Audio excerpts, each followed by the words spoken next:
what will strategy do for me? Over to you, Prabhat. Okay, perfect. Thank you so much, Mahesh. So folks, first of all, good evening, and it's a pleasure to talk to all of you guys. In fact, it's a privilege to address you guys. I've been listening to the last two sessions, and they're pretty exciting, pretty interesting, some very interesting insights that I could relate to based on my experience and what I've been seeing in the industry. I think some of your questions have been very thoughtful too. So what I like to do is just run you through a presentation, not a presentation, but I'm just going to talk it through because I thought you've gone through enough of presentations. It's late in the evening. But I certainly would like to go a little bit deep into the benefits that you can get from strategy and some of the nuances that you can take advantage of strategy so that you get more value for your customers and for your other stakeholders. So let me start with a quick introduction. My name is Prabhat, and I am the Chief Delivery Officer of IT Services for Exchanging. How many of you have heard of Exchanging as an organization? I'm really glad. Quite a few of you have heard. So just for everyone's benefit, Exchanging is a billion-dollar company. It's a British company. Our headquarters is based out of London. I spend half my time almost in London. And about close to 70% of this organization is about business processing, which is essentially high-end business processing. And about 30% of it is technology. And in technology, about half of that is IT services, and I head the delivery, the entire delivery, and I manage a lot of the verticals for them. One of our iconic solution of Exchanging is the London Lloyd's insurance market. How many of you have heard of Lloyd's insurance market? Oh, okay. So basically, Exchanging runs the Lloyd's insurance market. So imagine a situation where you want to go and insure, let's say, a Titanic or a nuclear power plant. You would typically go to an insurance broker, and the broker would in turn structure a very complex insurance deal for you, where he would go to 5 carriers, and then they in turn would go to subsequent carriers and so on. So it's a fairly complex way the insurance is structured, and the entire technology platform is provided and managed by Exchanging. The entire business processing is done by Exchanging. So that's a quick introduction about Exchanging as an organization. As I said, I'm the Chief Delivery Officer for them. Prior to Exchanging, I was with Mphasis, where MGR, he just spoke about Mphasis, a pretty interesting session. I was running their imaging and printing group business. So basically, this was a partnership with Hewlett Packard, and HP was going through an inflection point in their entire journey. Physical printing was on a decline. The way the users were interacting with the enterprise on document-intensive business process like claims management, health, student admission, admission into a hospital and so on. All that was going through a lot of, I would say, turmoil because physical printing was in a decline, and they were trying to reinvent themselves. And they came out with this whole concept called document workflow integration services. Huge market, about $35 billion market, and I was running that business unit for Mphasis. Prior to that, I was with HP. I was with HP for about close to 7-8 years. That was my fairly large stint with them. I played 2 roles at HP. In my most recent role, I was running their entire application strategy for the offshore group. So it was like a 12,000 member group. I was working out of the US for them, out of Plano, Texas. I also took a 1-year sabbatical from HP. I spent a year at Stanford Business School. I did my Sloan Master Fellow program from there. Prior to that, I was running a lot of delivery for HP. In fact, I was running all the CRM delivery out of the India Center. So that's a quick background about myself. The topic, as I said, this is about strategy. Now, I've done a lot of strategy, and my intent today is to share some nuances about strategy and not talk about cliched strategy as such. And what I'd like to do is go a little bit deep into it, give you my insight, and I really would encourage a lot of participation from you folks too. So if you really look at it, it's very important to understand certain nuances about strategy. Now, there are 3 specific things which I think are extremely critical for a strategy to be successful. The first one is what sort of an insight you have about your customer's problem. I think that to me is a feeder into any strategy that you do for any organization. So do you know your customers? Do you know your customer's customer? Do you know how your customer makes money? Do you know what their priorities are? And I'll just share a small example with you because it kind of builds on the story that we just heard a while ago. You all heard of something called Nexus of Forces, right? Today, if you go to any NASSCOM event, any Gartner event, everybody's talking about what we call the Nexus of Forces. In fact, there is this term called SMAC, which you would have heard of, Social Mobility Analytics Cloud, SMAC. It's a very popular word. In fact, I went one step ahead and I created this word called SMACI, which is Social Mobility Analytics Cloud and Internet of Things. And Internet of Things is like the dark horse, which not too many people talk about.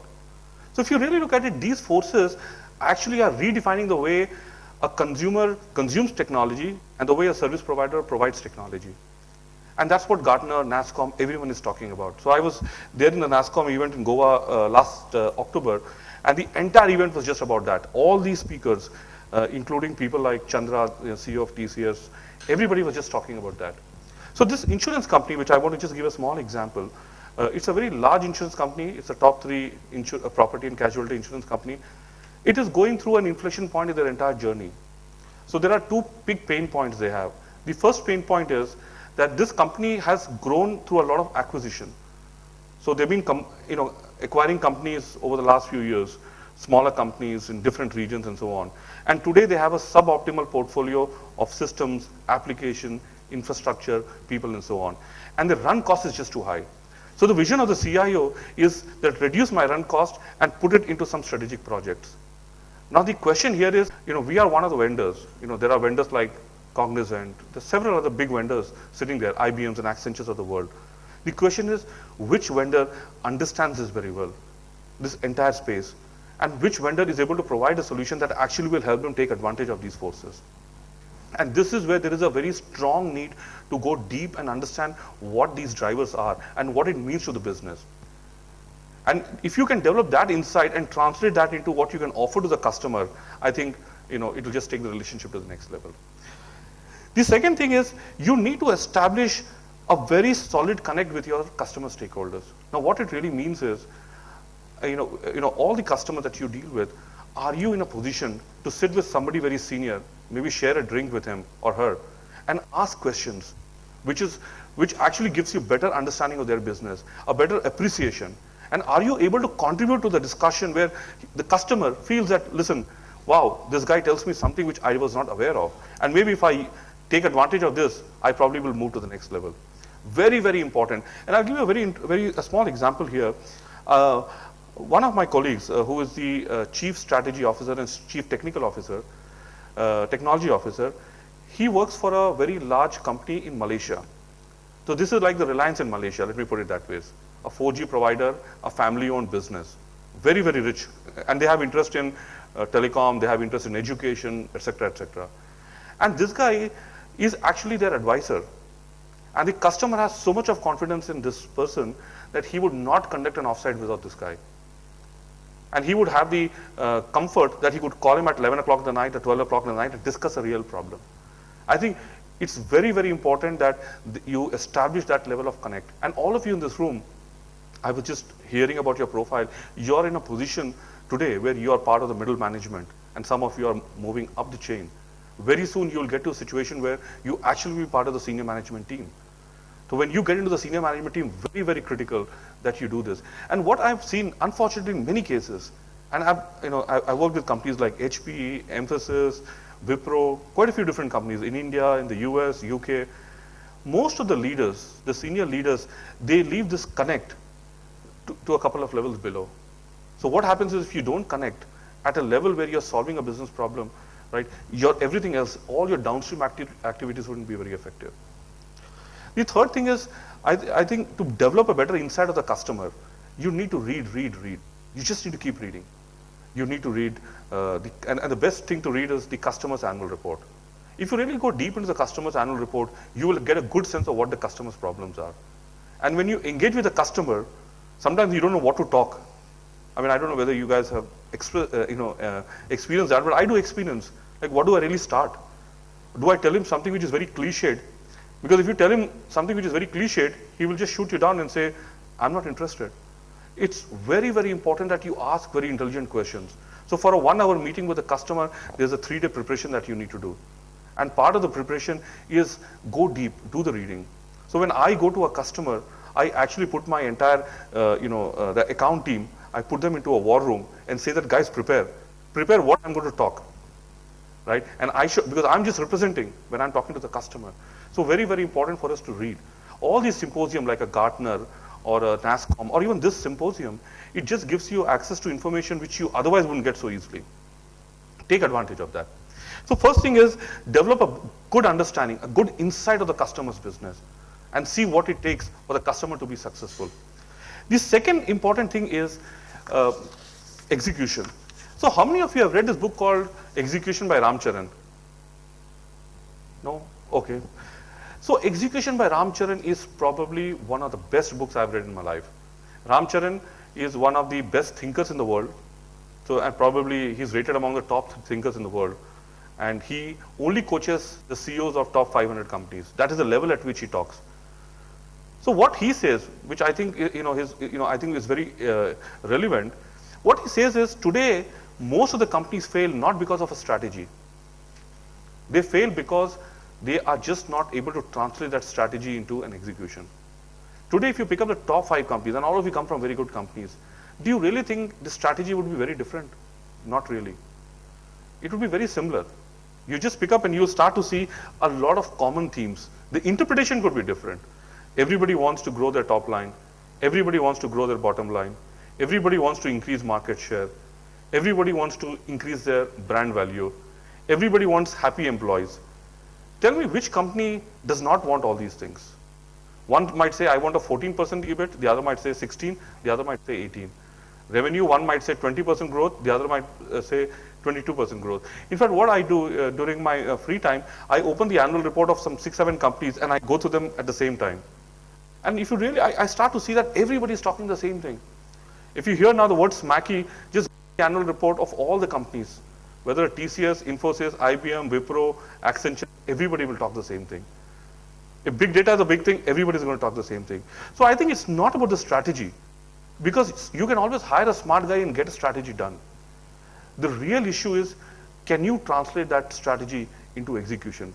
Can you get real actions on the ground? And remember, the execution happens with people in this room. I mean, you and your colleagues and your peers and your seniors and your juniors are the guys who actually execute. Most companies struggle because they just cannot execute. They just cannot execute on their strategy. So I think very, very important that, the cornerstone of the success of any leader is his ability to execute. And many leaders make this mistake. They just delegate the execution. So if I'm a vice president, I would say, execution is not my job. Project manager, you go and execute and just tell me if everything is going well. It doesn't work that way. You have to sit through it, right? You can decide how much percentage of your time you spend, but you need to make sure you're part of executing, which basically means you strategize, you come up with a plan, you execute. Then you check whether you executed everything. You go back, re-strategize, put a plan, execute. The whole PDCA cycle that you talk about is something which you really need to practice and execute. We are also, as an industry, one thing which we are plagued with is we are process heavy and people light. So let me explain what I mean by that. We have too many processes, far too many processes. In fact, when you go today and you travel and meet your customers in, let's say, in the US or UK, many of them would say this, that, your CMMI 5, your CMMI for service, whatever, your ITSM, your everything. But then why does your engineer, why does he make such a stupid mistake? Why does your manager not escalate when there's a real problem? Why does he come back to me after the event is over? And I'm telling this actually is a reality. And let me share an example. So when I joined HP, this is way back in 2004, I joined as one of those young project managers. I got into the system and I said, I'm going to prove myself. And I was put into a project where every day the customer would yell at me. Every day, literally. They would say, this system is not working, that is not working. And I took this as a personal challenge. I said, I'm going to fix this. And I went deep into it. I started figuring out what the real problem was. And there were multiple problems. And I fixed everything. It took me close to about a month to get everything back in normal, okay. And during the process, I used to talk to one of the account heads every day. So she was an Irish lady. She would call me on a daily basis. Whenever there's an issue, she would call me on my cell. And I would say, Madam, hold on, I'm fixing it. I would talk to the team and they would do something. And again, things will be okay. She'll say, thank you. Again, next day there'll be another issue and so on. It just went for a month. And then at the end of the month, I was happy. Don't worry, everything is fine. I put all kinds of processes in place. And she made a statement. And she was like, she knew that I really put in a lot of hard work. She said, all that is great. But who's going to teach your team common sense? And I'm telling you, that was like a slap on my face. And till date, I think about that. And that was real. I went back and I started looking at things. And I just felt that everything was pure intuition. It's like, if there's somebody, let's say one of you fall down, it's intuition that everybody will go and help you, right? I would not wait for my manager, can I lift this guy or not? Or if there's a fire in a building, you just go act on it. It has to be done. So that is where I think we over-engineer processes as an industry. Very, very important for us to change that mindset. And I think this is something which you'll keep hearing. In fact, I remember many times when I'm sitting with the customers, responding to large deals. So the minute you open the word CMMI, ITIL, they say, okay, they mock. In fact, one customer told me, yo, I know you guys will be CMMI. If you're 5, Wipro will be CMMI 7. They would joke on these things because the reality today is we have to go beyond process. We just need to make sure that the basic DNA of people is up. So it's our duty, as an industry to make sure that we enhance our DNA and capabilities, also the rest of the team. The third element started explaining ITSM using Bangalore traffic as an example. So, and I think, Bangalore traffic is something which, registers very easily, right? So if you don't know what to talk to somebody in a conversation, you can start with a traffic jam. And people will be able to empathize better with you, they'll be able to connect better with you. And that's what happened. He said that, you have all these, fights going on in the streets, you have all these dents in the car, you have accidents, all these are, incidents. And the underlying reason is, either your traffic is not regulated well, or your road infrastructure isn't very good, or, there's no fear of the law, which essentially are problems. And to fix all these things, you need changes, which is you need a flyover and so on. And maybe you have a serious capacity issue. And if you really start looking at it, the relevance of ITSM is far beyond just IT. Today everybody talks ITSM. And that was a very interesting question which was raised by one of our previous speakers, where he said, how many of you are not from an IT background? Because today you can apply ITSM in other than technology, you can apply in healthcare, you can apply in hospitals, you can apply in schools, everywhere. So what is important is to take advantage of such a potent framework and take full value out of it. The other thing is, don't do it just for the heck of it, right? Don't do it just because somebody has told you you need to do something. Because I have this situation very often where somebody would say, yeah, I'm doing problem management, I'm doing change management, and I'm doing release management. But you really start going deep into it, you'll realize the guy really doesn't know what problem management is. The spirit is lacking. I mean, anything that you do is to be done with a value for somebody. Either you as an organization get a value or your customer gets a value. Very, very important. You need to keep that in mind. The other important thing is SLAs. So today, maybe 10 years ago, the discussion used to be, did you meet your SLAs and so on. Today, I think SLA is an irrelevant conversation. Today, nobody talks SLA. In fact, I don't know if when you deal with an escalation and if you go back to your customer and tell them, listen, I've met your SLA, what happens? He will just say, throw it out of the window. That is the reality today. And if you really think about it, I think it's a very, very powerful point, because let's say you're in a flight, and let's say the airline company says that, we are operating at 99.9% SLA. Basically, which means 1 out of 1,000 flights will go, bust. Just imagine a situation like this. Don't you think it's so fearful? What if it's your flight? Or imagine a surgeon or a doctor saying, I'm like an expert, right? I operate at 99.99% perfection. 1 out of those 1,000 or 10,000 cases, I might make a mistake. So I think you get it, right? So I think it's very, very important to be very sensitized to that. So today, nobody likes to have the SLA conversation. In fact, when my managers and my delivery heads and my business heads, when they present, and I sit through all these customer meetings, because I make sure that for my top 10, 15 customers, I'm sitting through every quarterly review in front of the customer, at the customer side. So whether it's London or Switzerland or US, wherever be it, and I'm hearing these things, they just want to flip. They just don't want to have the SLA conversation. They only want to discuss business value, business impact, business disruption. So I think it's very important to go beyond SLA. And this is where, remember, ITSM is only an enabler. ITSM is a means to an end, it's not an end. I think that's a very, very important point that you need to keep in mind. So if you really look at it, there are three things which I just wanted to highlight. One is make sure that you develop better insight of your customer, understand their business. Second, make sure that you're taking full accountability for execution. Without execution, no strategy, every strategy is going to fall through. And third, follow ITSM in spirit and not in letter, right? Don't go the contracting mode. Very dangerous. If you ever have a conversation with a customer on an SOW, you're going downhill. Very, very important. Always avoid that conversation. Very, very, very important. So let's move on.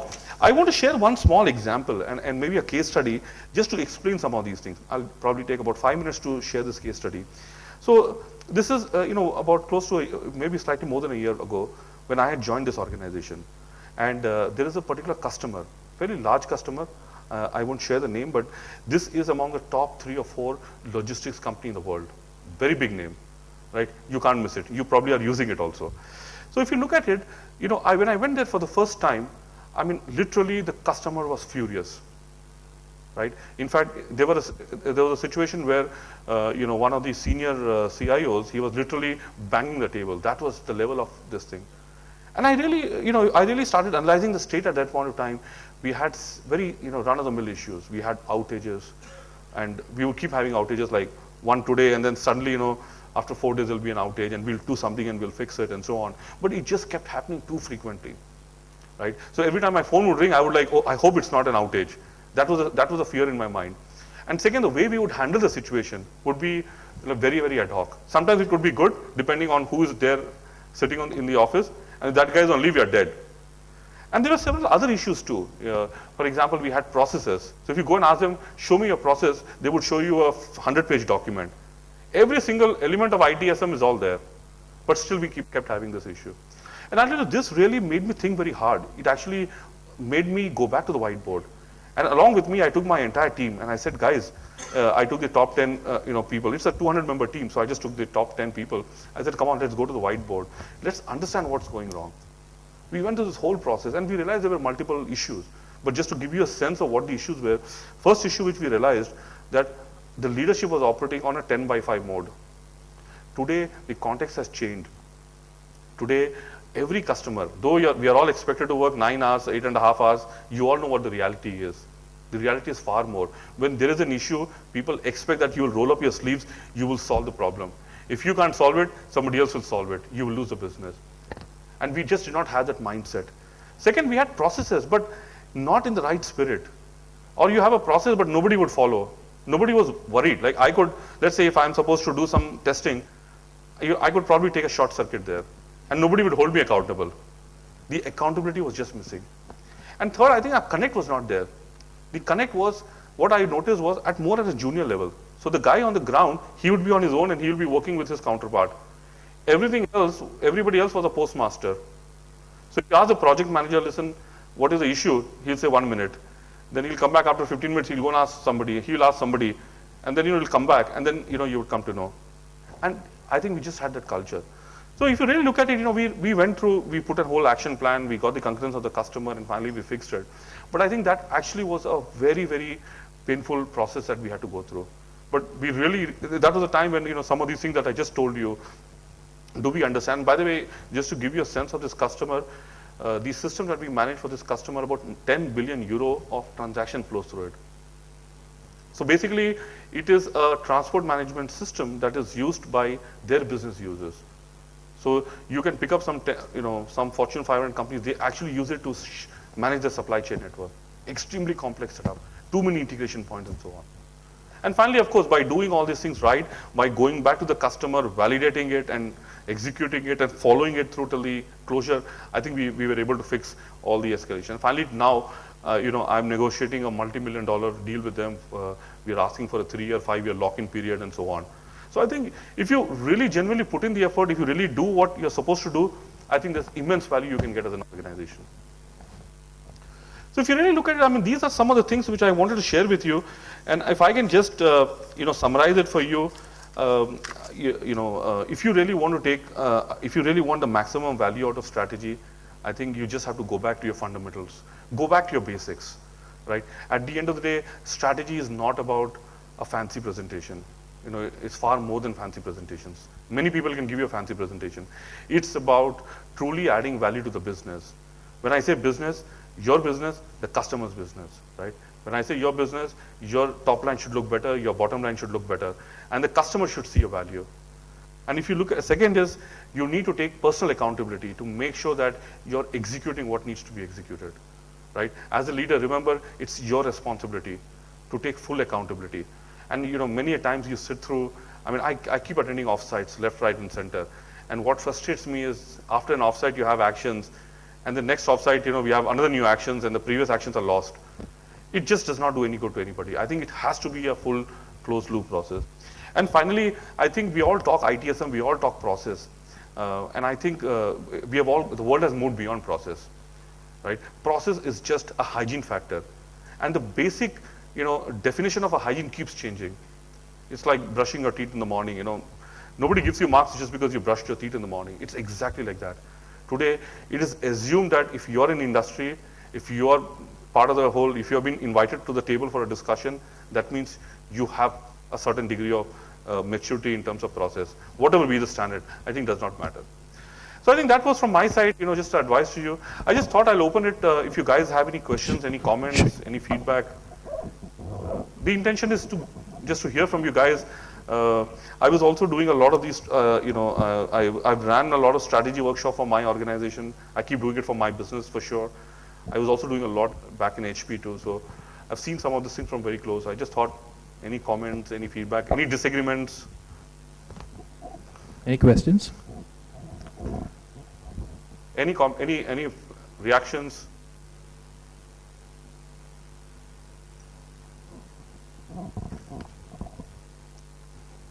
Yeah, my name is Charat from Dell. I really like the one thing that you mentioned, that you have to know your customers and your customers' customers.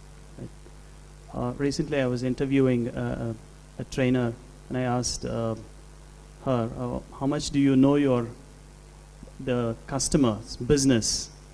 Apart from their interaction with us, what else do you know with them, about them? And nothing much came out of that from her. So I think it was a very valuable insight. So I'll tell you a very interesting point. So we have a very large customer that we deal with. This company is into energy trading. It's based out of Switzerland. So when I joined the organization, I went to the business unit head and I said, explain me more about the customer. Tell me, what do they do? How do they make money? Why is this company growing so much? I asked him. He was like, we do database support, we do one SharePoint implementation, we manage some SAP integration and so on. He was just not able to go beyond that. I called the entire team and I said, guys, does anybody understand? I was shocked that nobody really understood the customer's business. So I just said the best way is, let me fly down straight to Switzerland. I went to Geneva, I went to the customer, I said, explain me. And you'll be shocked. The effort and amount of energy that the customers spend in explaining me the business. Today, I understand that business extremely well because I just spent the time and I did not depend on somebody else. And that gives me a better appreciation of some of the projects. For example, today, a lot of my conversations with the customers is around two specific things. We are doing a SharePoint project for them, where we are upgrading the SharePoint. And second is, there's a technology called SAP Duet. I don't know how many of you have heard of SAP Duet. Okay, so SAP Duet is a technology that sits between Microsoft and SAP. So it's like an API, such set of API that sits in between. Now the advantage here is you don't need a SAP license to take advantage of this. So all our conversation with the customer is about these two topics. But why is this so important? And I'll tell you, the reality is this company is into energy trading. Energy trading is like you buy petrol or gasoline. Let's say I buy it from Russia, I refine it in South Africa, and I sell it in China. And there are like these big, huge containers, big ships that actually move the stuff over there. So what I need is, I need a good buying price, a good selling price, and I need to manage my logistics and my risks. So this is where, the entire success of this organization depends on traders. And it's the traders who actually use SharePoint. So they have everything on SharePoint, and it's like, if you guys are into buying stocks, it's all like, if you make a mistake, you have lost 50 million straight. 50 million. It's like, imagine You know, it's like whole your savings account is like wiped out.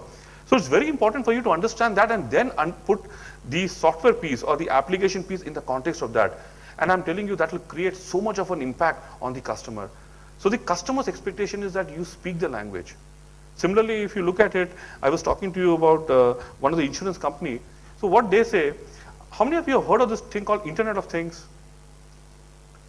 Okay, so if you look at it, I think you guys should read about Internet of Things. Internet of Things is called IoT. So let me give you an example of what Internet of Things means. So Internet of Things essentially is machine-to-machine interaction. So what it basically means is, let us say I'm shipping some particular product from different locations, right? And I want to make sure that there is some smart device I can tag to the container to know where the container is moving. So today, if you let's say if I move a packet from Bangalore to let's say New York, it goes from Bangalore maybe to Bombay, Bombay to let's say Singapore, Singapore to somewhere else, New York, maybe some other city, New York, and then from New York to that particular location. So if you look at, there are 6-7 hop points, right? Every information gets keyed manually. What if I can eliminate that by putting a smart chip along with that particular item? And that smart chip, basically through the internet, it's able to emit certain information. And basically through that, I basically know the position of this. And if I know the position, I can basically do a lot of analytics around it. So today, Internet of Things is one of the hottest things in the market. And there's one of our customers, this insurance company, that actually is big time. If they take advantage of all these technologies that we spoke about, they will be a leading insurance company. And if they don't take advantage of these disruptive technologies, they are finished. Somebody else will come and take over. So, you know, your ability as a leader to understand these things in the relevance of this, maybe they might, you know, you cannot monetize them at this point in time, but in the future you certainly can. I think it's very, very critical. So I think going deep into it, understanding what's going on, and today, you know, in fact, we are building a full-blown offerings around Internet of Things. In fact, I've just, you know, we are doing some work with a startup, very interesting company. It's a startup company based out of the US. What they do is, they actually have a bunch of API libraries that keeps getting information from various smart systems. So it could be a smart grid, it could be a smart car, it could be whatever smart you can think of. And it does some aggregation of data and some analytics around. It's a very, very interesting field to be in. And they say today that this is the future. I mean, everybody talks about social mobility, analytics, cloud, I mean, all that is there, but this ties in very well with it. So that's why there is this word called nexus. You don't look at them in isolation, you look at them in totality. Yeah, I think. Yeah, hi Prabhat, I am Ashish from Motorola. I just want to add a couple of points, not necessarily questions. This is what I have, the challenges which I have seen. So one point I 200% agree with you. At a lot of places I have observed that we don't use or our teams don't use common sense. We follow processes a lot, but we don't use common sense. And one of the challenges I have seen is, at least in my industry where I work, engineers are asked or are given products to work on which they don't use in their country. It's predominantly meant for US or you know, Europe, where the customers are Europeans and Americans and they cannot think like them. So it's very difficult for them in you know, sitting here in India to even visualize, you know, the standards are way different there and here. Unless somebody has gone there, they have lived there, then they can really understand what it takes. That is point number one. Second is what I've observed is by culture, we don't express our opinions very freely, even though we may have. And this whole customer satisfaction, if you have to take it to the next level, it is imperative that anybody who is working on a product to better it need to express their opinions, how they can make it better. Which, you know, in our country by 17 or 18 years, by the time you decide your career, it's your parents who tell you, you know, which branch to take or which discipline to take. So this is one of the two predominant challenges which I face here. No, I think you've said this very, very well. So I'll tell you, if you really go back a little bit to the fundamentals, you know, there are certain hard skills and there are certain soft skills. And hard skills are whether you know a certain technology, whether you know a certain methodology, whether you know a certain domain. These are hard skills. Softer skills are things what you just mentioned. Ability to push back, ability to express your emotions, ability to deal with a situation where you face failure. And if you really look at it, we are not taught. Nobody teaches us how to deal with all these things. In the Western world, you are taught all these things. So, you know, when I was at Stanford, I was actually taught how to deal with difficult conversations. So let's say I'm firing somebody, right? How can I objectively have a conversation? It's not an easy thing.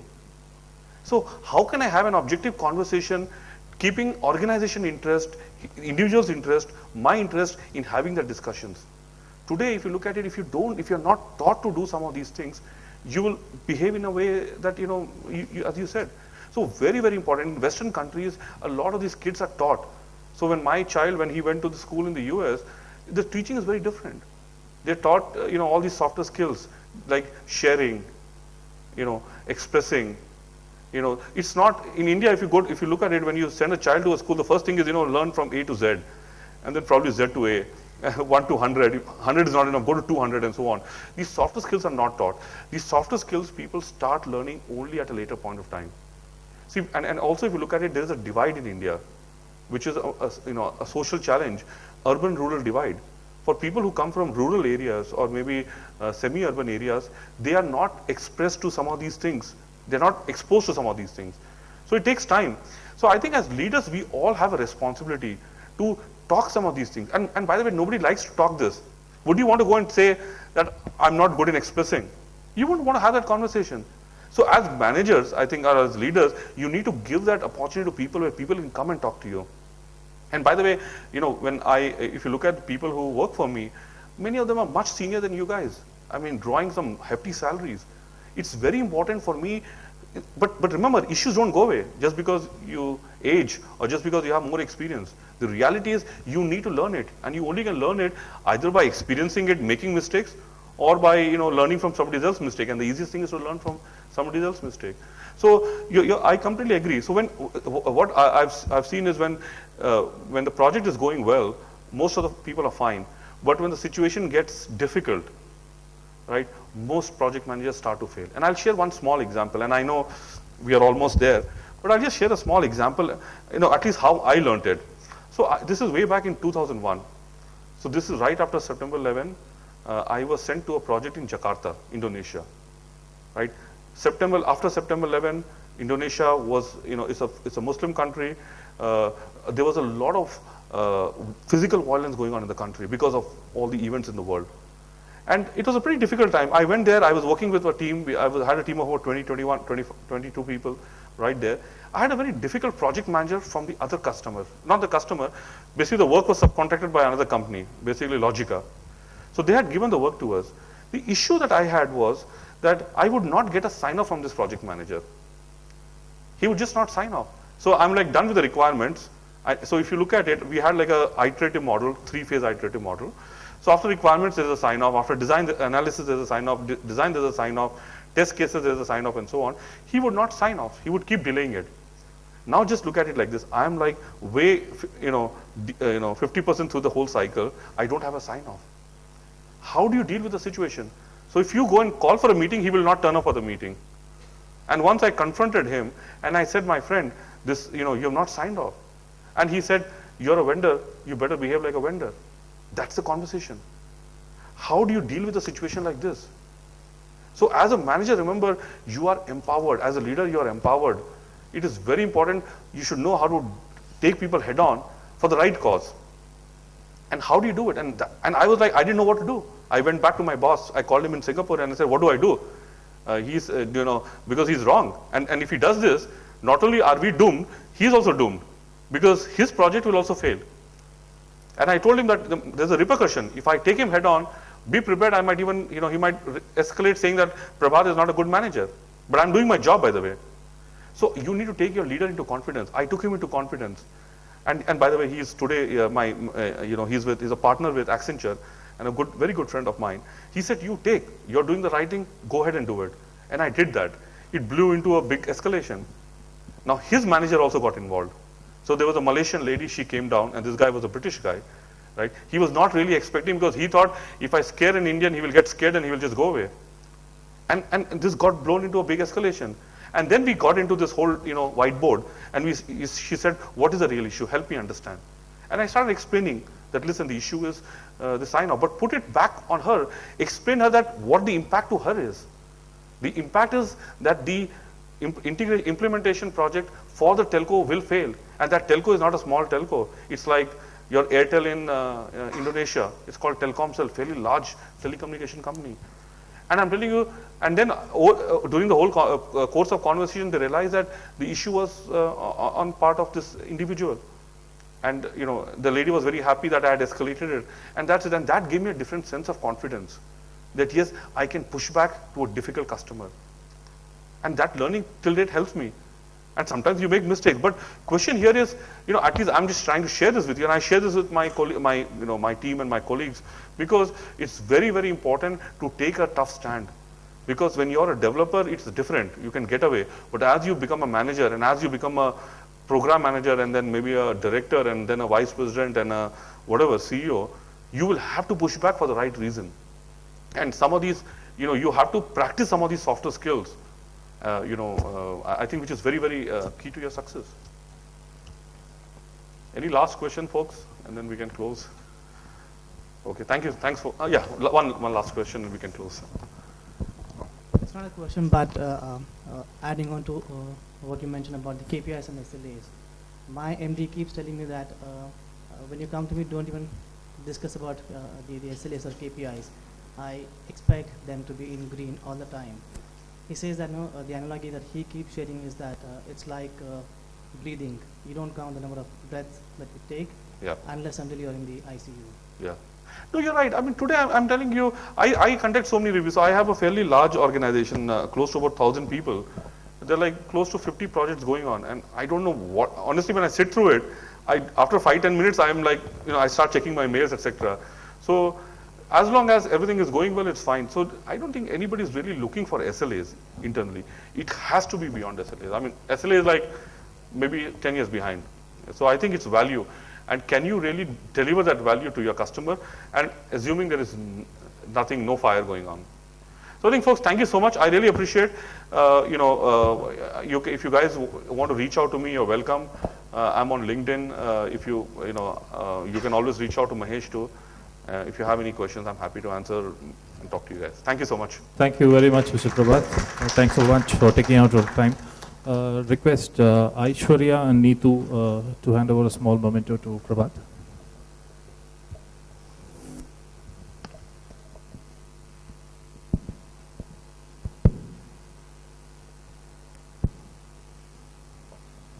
Sure.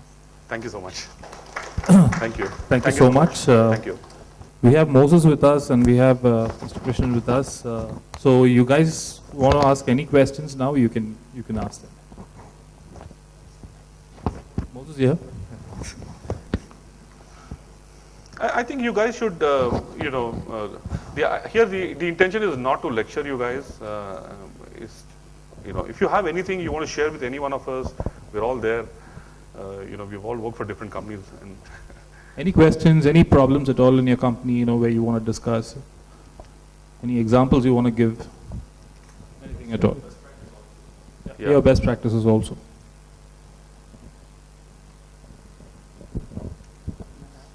I work for Swiss Re. Come, Krishna.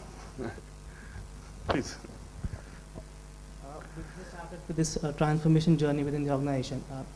We've been in India for about 10, 12 years now. And we are moving, the world around us is changing, and the expectation is that we change around with that. And so we just begun with this transformation journey, and we expect that we reach beyond KPIs in the next 3 years. Do you think that time frame is good enough, or will it take longer than that? You want to answer? Go ahead. So my view is, so let me make sure I understand your question correctly. So what you're saying is you're going through a transformation journey, and doing the transformation journey, you're measured against KPIs. The question is, in the next 2-3 years, will you be able to go beyond the KPIs? Well, I think I see no reason why you would not be able to go through it. And I think if you recall in the presentation that was being made a while ago, they spoke about transition, steady state, and then transformation, right? Those three things. In fact, in HP, there is this term called TTM, which they call it HP's transition and transformation methodology. So if you look at it, KPIs normally, I mean, it is not difficult to achieve. And if you are not able to achieve, then there are 2-3 issues. Either your solution is not configured to meet that, or there is a problem in your service delivery. So ideally speaking, I would not expect it to take so long. I mean, it's not like we're not meeting KPIs. We've been meeting KPIs throughout. Yeah. Now we are looking at beyond KPIs. So that change in culture, change in the thought process Yeah. amongst the people, that change in culture. So I'll tell you, I think the focus should be beyond KPIs. It should be about values, and it should be about tangible value. And I'll just share one small example, which is a slightly contrary view which I have. So, this is way back. When I was a project manager, our SLAs was, I forgot some, maybe let's assume it was 95%, and I was at 98%, 99% consistently, and I was getting a customer satisfaction score of very high. And I was like very proud, and I used to always go around telling everybody that, listen, I'm doing very well, etc., and so I should get the best rating and so on. But then, and I was having a conversation with one of the directors, whom we were giving our service to, and I told him that, now I'm 98, I will take it to 99, or some number like that which I gave him. And what do you think about it? And then this guy, he used a very interesting term, and he said that, why are you over-delivering me? I didn't understand that point actually. Then what he said was, there is a cost associated with delivery, a certain quality.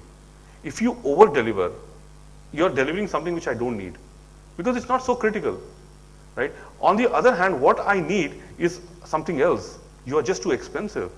You have the same guy who's been doing the job for the last 4 years. His salaries have been going up, and you've been putting all that to me. What I want is for you to reduce your cost by some significant number. I forgot at that point of time, but a significant number that he threw. He said, that's my requirement. You can get on your SLAs a little bit, 2-3 points below, I'm accepting that. But get on your cost too. So I think you need to take a very holistic view, right? So when you say transformation, there's a certain benefit that the transformation program will give. And then there is a KPI. So you're trying to do 2 things at the same time, in-flight projects and your steady state operations. So when you look at performance, you look at performance in totality. Overall, are things getting better or not? I think that's the question that you should be asking. If it is getting better, great. If it is not, then it calls for introspection. Thank you. Just to add on, our experience is that when you look at IT infrastructure, generally called as a watermelon process, right? You know what it means, watermelon process? Yeah, SLAs looks green outside. Actually, inside there's a deep dissatisfaction among the user. The unfortunate thing is that even the customers whom you are dealing with, they also may not know those dissatisfaction within their company. Some customers may know, some customers may not know. So in fact, we had an interesting recent event has happened. We were delivering SLAs all green. The satisfaction surveys that we send is also better than SLAs, it's all green. We were thinking this is one of the programs going well. But then the customer has a sort of independent study to gauge the IT service effectiveness among their users. There was a sudden drop, their satisfaction levels. Though CIO himself got into the surprise, what happened to my users? Suddenly things have gone wrong, everything, all my reports looks okay. All along I was thinking I'm doing a great job, but doesn't look like. So we are the partners, so we have to support the CIO on what went wrong. It's ultimately at the end of the day, it's going to be a perception also. So you may be doing a lot of things, but how quickly you understand the end user satisfaction is the most important thing. MGP talked about the changes that is happening in the industry and the end users' expectation. What the services the IT department provides yesterday was okay, but today my expectations have changed. I've really sat together with the customer on meeting those expectations is the key. So if you want to go beyond meeting SLAs, basic thing, but looking at end user point of view, going beyond SLA, it's going to be the key. I can just add one point here. So if you look at it, if you look at traditional approach to quality, to all the processes, it is that you keep improving your SLAs, keep improving your customer satisfaction and so on. And the whole process, we miss a big picture. And I'll give you one small example. So, this is again way back.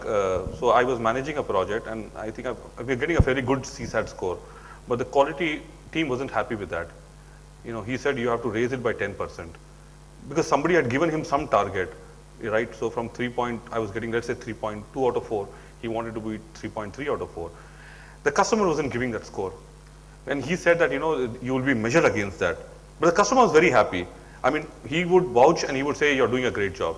And I had a very good relationship. I mean, when he would come to India, we would go out for a drink. We could talk anything beyond work also, very comfortably. So I went to this guy and I told him that I'm going through this whole, nuisance in the organization where I need to show better numbers. Can you help me? Then he said, because we are good friends, you tell me what number you want, I will sign and I'll give it to you. He said that very clearly. But I'll tell you, I think that really made me think hard, right? Are we trying to cheat the system? Are we trying to circumvent the system? And if you really look at it, many of us, because of the system, because of the structure, we tend to do that. And all of us show everything green. Like as he said, it's all green from outside, but reality is something else.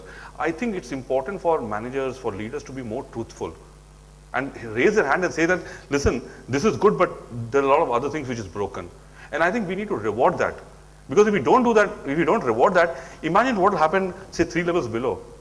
Because see, today you might be in a position where you actually talk to every developer. But let's say 10 years from now, you actually will depend on 3 levels to actually go to that individual. So I think it requires a cultural change and beyond, the traditional SLAs. And having a low, missing a SLA is not like a crime. I don't think that's a crime. But lying is a crime, I feel. So I think my view is, it needs a more cultural change and a more positive mindset towards genuinely improving the quality as opposed to, beating the system. The change you're talking about was at the engagement level or at the organization level? Okay. Okay. Now, I have just one point. I always tell this, 5-year plans never succeeded. Anything that's, I only think somewhere if your plan is not broken down into manageable entities which can be measured at a much shorter level, world changes a lot and your people will go. It's not that everyone will stick around in the organization. You will be keeping on doing again and again the same thing. So it's somewhere a short range, short term, mid term, long term, some level of a breakdown to measure the impact, to measure actions have to be there. Because I do a lot of these workshops and any action which is more than 3 months is always a suspect. Unless otherwise that is broken to a month and this month what's going to happen. So that's the only sense I get because I really don't know what the change you are talking about.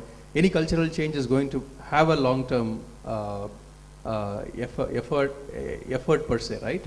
But unless otherwise you can figure out a way to break it down into much smaller entities. And then there is I forget the source, there's a 1-page strategy sheet.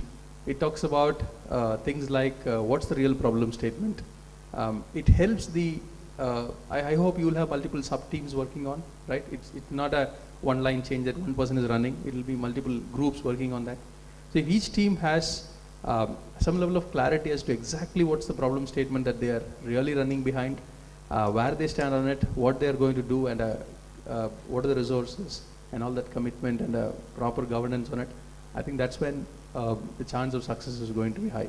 I hope if there is a management buy-in, obviously, which is what I sense there, it will have its own goals and measures. How much is sustained is going to determine how much of the result is going to be obtained.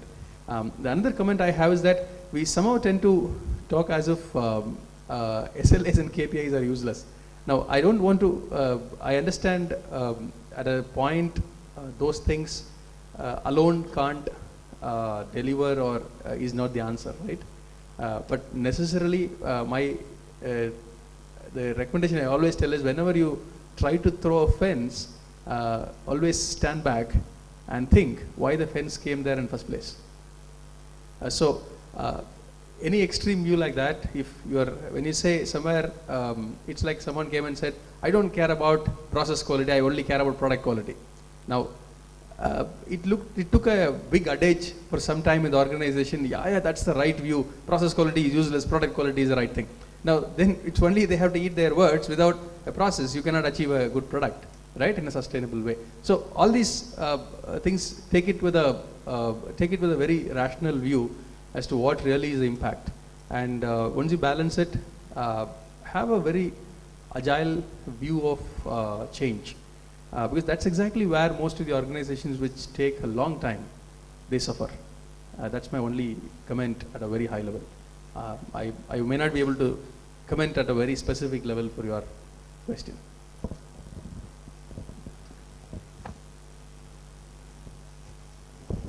Hi, I'm Shekhar Reddy.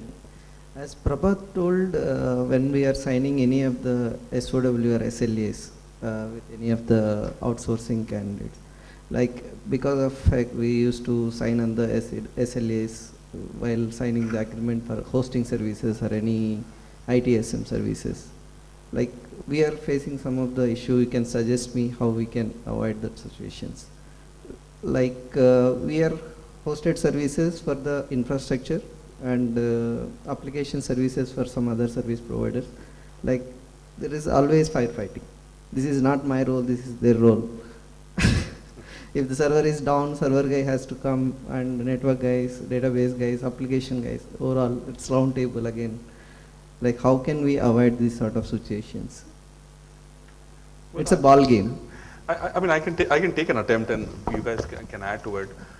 I think when you talk about service levels, when you talk about service organization, it is important for you to have a layer that cuts across all these various groups, right? And every organization has different ways. For example, in our company, you have a master service integrator. There's this whole concept who takes the whole ownership and stitches all these things together. So I think it's important for you to have a concept like that where you very clearly establish and empower that team, and also ensure that your back-to-back OLAs, they're all in place. Many times you have an SLA without an underpinning OLA, and that's where things start to break. I think if you're able to put all these things together, and if you're signing up for an SLA that you can achieve, right? So I don't think you should be signing up, let's assume some weird number like 99.99, because remember, from moving from 99.9 to 99.99 is a lot of cost. So I think you've got to be a little rational in that. So if you're able to do these two things, I think you should be okay. And of course, if there are anything specific to your case, we'll have to talk and understand, but that's my guidance. First of all, I want to tell you, you are not alone in that problem. We go through it every day. Every organization has the same issue. In fact, just to give you our example, we have signed a contract with our customers whom we have to work with 17 vendors. And we have signed a SLA. Irony is that we do not control those 17 vendors. And who is controlling, also we are not sure at this point in time. So somehow we know this is the vendor, we have to get the work done. And what is the agreement they had with the whoever is their customer, we really, like underpinning contract Prabhat talked about, we really don't have information about that underpinning contract, but somehow we have to execute that. The answer or solution in my view is that I talked about the program governance process. You have to really emphasize that program governance with the customer. Of course, it's not going to happen easily. You have to put forth. In fact, many a times it becomes SLA is missed. Who is missed? This is one view is that vendor issue. The other problem that you talked about, you are doing only hosting services. Somebody else is doing the application services. Somebody else does the intermediate services. But the ticket flow is same. So it becomes all the more difficult who has missed the SLA. So it affects the overall thing. So it's all the more important to address these issues in the program governance process, take it to the customer proactively, identify with the data. I think step by step we need to overcome with the proper governance, with the vendors, with the partners, But again, customer would going to come back to you, whoever is the master owner of that program, to own end to end. That's where that program management skills comes into the play. Hope some. I don't have a great view on it. Now, the only tool that I can think, maybe you might have already used it, a RACI matrix, which I've seen it work in such kind of things, that not that it's a silver bullet everywhere it can work, but somewhere wherever I've seen it, put and get all of them to a room and talk it through and get us discussion flowing. I've seen always this handshakes becoming, yeah, it breaks down, so yeah. Yeah, so. I